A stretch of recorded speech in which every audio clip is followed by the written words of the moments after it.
Hey, what's up guys, and welcome to another video. In today's video I'm here with Laura, and Laura is not only a physio but also a wakeboarder, so she knows a lot of stuff about wakeboarding and knows a lot about staying fit. Today we have the best warming up before you go wakeboarding. I already have a warming up on the water, so that will be somewhere around here, so you can check that out as well. And Laura has her own Instagram account, Wake Therapy. Go follow for the best tips and tricks. So, the warming up, what should you do and what should you not do? The warming up consists of dynamic stretching, warming up the joints and warming up the muscles. We try to avoid the static stretching, for example. It's really bad for the tension in your muscles. Yes.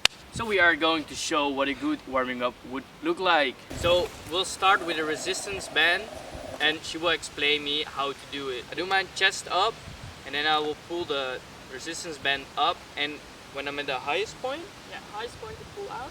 at the highest point I will pull out the resistance band and go back all the way. How fast should I do this?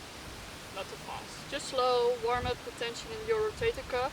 Okay. And the rotator cuff is the cuff muscle around your shoulder. Okay. That's something you need for wakeboarding and keeps your shoulder in place, so very important to keep it warm. We don't want the shoulders to dislocate again. Chest up, pull it out of each other, yes, and back. So the best thing is to do it with a resistance band, but if you don't have it, you could do it without. Yeah. For the pulls it would look like what Laura doing, and then with the resistance band. It's harder, so your rotator cuff and muscles will have to work harder. so you'll be a lot warmer, but it doesn't have to. But these resistance bands aren't too expensive, right? Okay. So next up we'll have to do the Exorotation of your shoulder. It's also an exercise you're doing on the water with pulls in front, backwards, like backside 180s and stuff. You have to keep those shoulders warm. So this one is also really important. Can you do it without the Yeah, you can do it without the resistance band. You keep your elbows up, 90 degrees, up and back. So after you warmed up your shoulders, we're going to do the whole body movement to get the body real warm. Yes. You can try to touch your toes, open up with your arm and look after your other hand.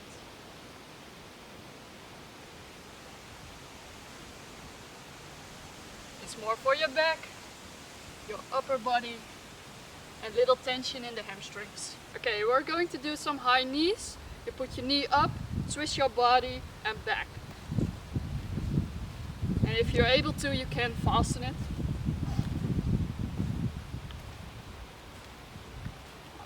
After you put your knees high up, we will do some squats. It's for the back and your legs.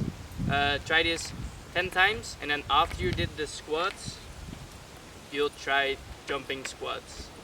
So what's the perfect way to do squats? Okay, the most important thing is to put your hips back and your knees not too much before your toes. So Okay. tension in your stomach, low and up. Yes. Tension, low and up. And after 10 you can do the jump squats. For example, low, up and back.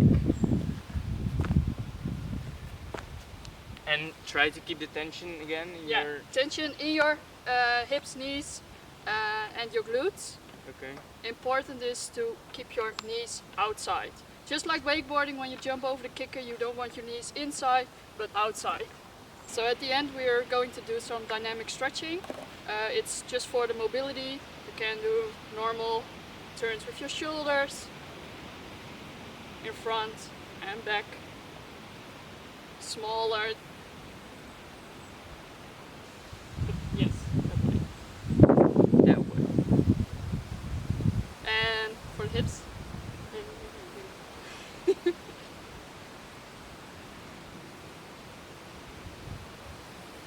And the other side.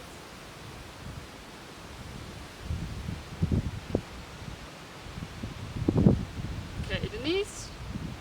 Small sand. Just turn. Knees in front. And the other side.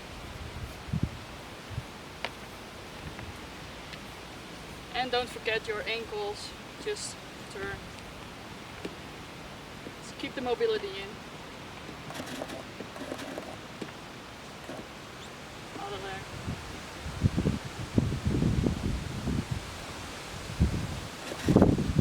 Super. Yay! So this is what a good warming up should look like. Try to do this twice, and then every exercise Around 20, 30 Yeah. seconds. You have to check if your muscles are warm, and don't ever go cold on the water. It's not a good thing. We don't want injuries here. Try to prevent them, Yes. and this is the best way to do it.